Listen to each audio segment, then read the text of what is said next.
Hi everyone and welcome to Creating with Ali.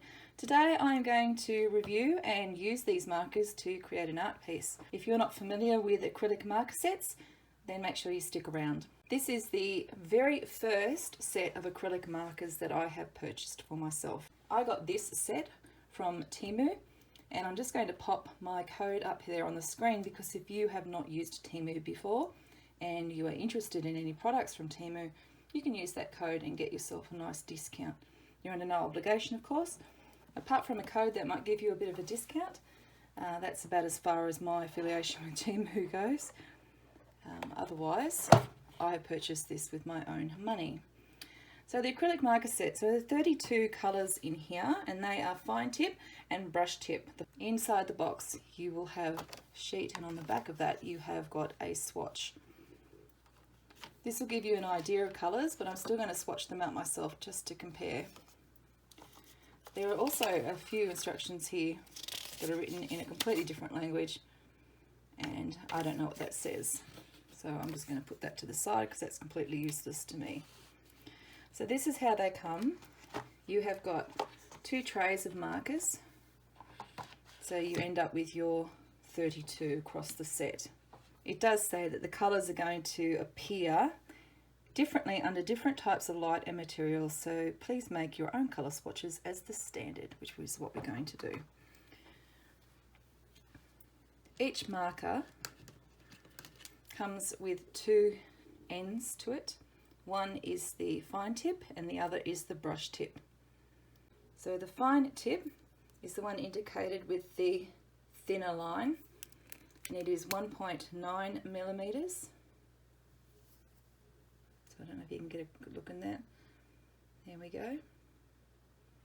And the brush tip at the other end with the thicker line is 3.5.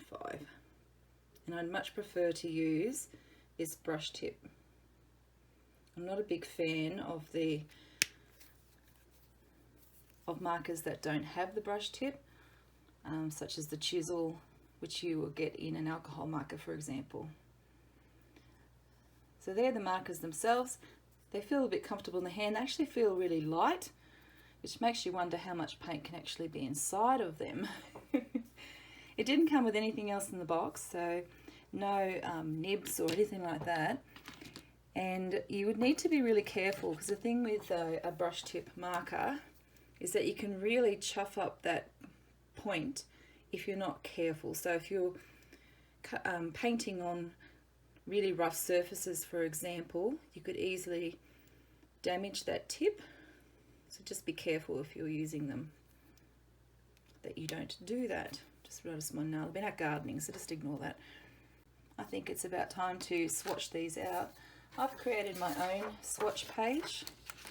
This is it here that I can just print out. If you'd like a copy of this, make sure you check out the link to PayHip down below. I was just having a look at the colour swatch chart and realised that none of these ones are in order. So I was hoping that they're going to be labelled, and yes they are. So right here on the barrel it has the label there, which is fantastic. Also means that I can write those colours in as I'm working through.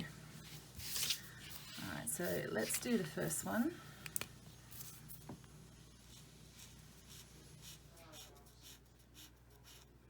Okay, so you can already feel the juiciness of these. So that's a 1, and I might even just pop those in order. Take these out, probably a bad idea. But then I can go ahead and I can pop them in the right order in the tray. So that's A1. Now I am going to speed up the video here so that you don't have to sit through a long, lengthy swatching. What I did notice was that when I did take the card that came with the box and I sat it alongside the colours, they weren't matching as well with the swatch. So what they had on the box saying that colour, light, paper, all of that can make a difference, it absolutely does. So I highly recommend if you are getting new markers or pencils or anything like that, that you do swatch them out so you can get a true indication of colour. The other thing that I noticed was that the colour that was actually on the pen itself didn't match with the colours. So that's really off-putting. So if you're grabbing a green, you think that the little band around the pen is the green that you're looking for, might not necessarily be the case. So again, that's where your swatch comes in very handy, so that you know exactly what colour you are wanting to use for your project. As I was swatching, it was interesting that some of the pens were, or the acrylic markers I should say, were a lot more juicier than others.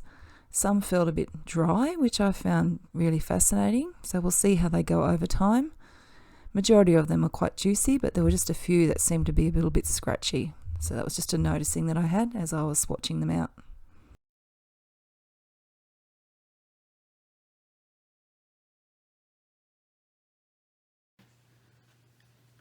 There's something interesting on the back. They're an Artex 32, so this is the saturated colours lot. Pens with dual tips. Ingredients: copolymer 15 to 80% water, 60 to 7% water with minus 20% pigment. That's crazy. Now I did want to try a project with these, so what I did was grab my own phone case. This didn't work that well. In fact, I found that the acrylic was sliding around on the plastic and it wasn't really sticking very well. It was also a very old phone case and I didn't like the colour. So I decided to ditch that project, and then I forgot to press record on the first part of my little owl here that I'm drawing. So I've just got some marker paper here that I'm using with the acrylic paints, and I'm just having a little play, seeing how they lay down. And then as we move along, I start to look at blending. I do notice that when you are putting colour over colour, you have to make sure it's really dry, but even then it tends to lift up some of that acrylic paint that's already down, and sort of smudges it, or you end up with some streaks. So that's something I probably just need to work with these markers a little bit more and try and work out. When you did want to blend though, that wasn't too bad, so I do some blending here. So a little bit more practice. So I put a little bit colour down, and then I take a lighter one, and this is where I could start getting some blending. So I do need to practice doing that. And I found that the white in this kit isn't very opaque, so I am probably going to have to use another white acrylic paint marker or an ink marker. Overall, I'm pretty happy with this paint pen set. Like I said, it'll be really interesting to see how long they do last. I'm a little worried that if you run out of some, whether you can buy them singularly, so if you know anything about that, let me know. I'm a bit worried that every time you have to get another colour, you've got to buy a whole new kit. You'll end up with a whole bunch of paint pens that you'll never use. Anyway, that's it for this review video. Thanks for sticking around and watching. Don't forget to give me a like and subscribe, and I will see you in the next video. Bye.